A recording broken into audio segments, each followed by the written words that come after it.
Peggy 16. Grandpa, can you tell me what it was like living in Tropico back in the day? Of course, my dear. Back when I was young, this country of ours had nothing. Food was hard to come by in those days. The people weren't happy, and it seemed like we were destined to starve and suffer forever. But then, our glorious El Presidente rose to power.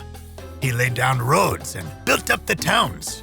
Tropico started to get back on its feet and grow little by little.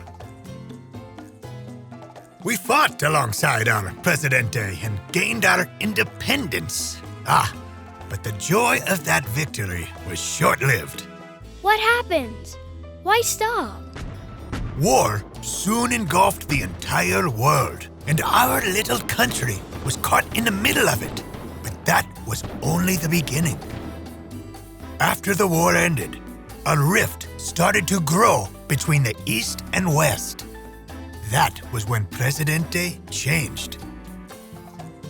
He became obsessed with industrialization. The first thing we should have done was develop garbage disposal sites and build waste treatment facilities. Alas, he did not listen.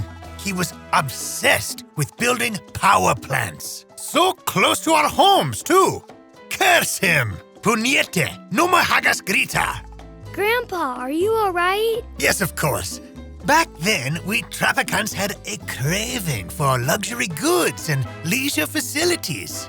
After all, it's nice to have a drink every now and then. Life's fun that way. What's the harm in building one little rum distillery? And then a tavern, or maybe even another rum distillery? No seas ton como mierda. He has la tarea. Fucking idioto. Grandpa? Stop with the building and focus on consumption. Who the fuck thinks having 3 factories and only 1 plantation is a good idea? Grandpa, calm down. Sorry, my dear. I'm fine now. Sometimes your old grandpa gets a little carried away thinking about the past like this. Now, one of the biggest changes was the roads.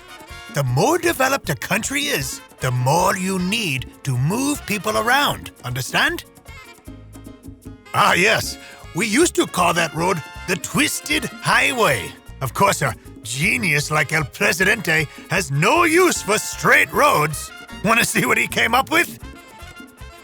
Ahí está. You call this an improvement? Huh? Oh, and by the way, how am I supposed to tell my grandkids to get here? What do I just go and say? Take a left at the first intersection, then wander along the road clockwise until you get tired, and then just go straight? Asshole! And don't get me started on the buses. Oh, how about a bus stop here and a bus stop there? Total number of passengers? Cero. Ninguno. You know, a normal person would build bridges instead so that islands far apart stay connected. If I may have your attention, You'll never guess what happened, Corruption President. is so rife, Governor. Climate change is real. ignore her, Presidente. Is this country made up of fucking idiots or what? As you can imagine, Presidente's approval rating continued to sink. But he finally got his act together. He fixed the roads and reorganized the nation's industries. He went back to being the kind, benevolent ruler we all knew from the old days. And that, my dear, is the history of our great nation that is Tropico. Sounds like you lived a real exciting life, Grandpa. My dear, you may even grow up to run your own country someday. Just make sure you never, ever end up being like our El Presidente. You hear?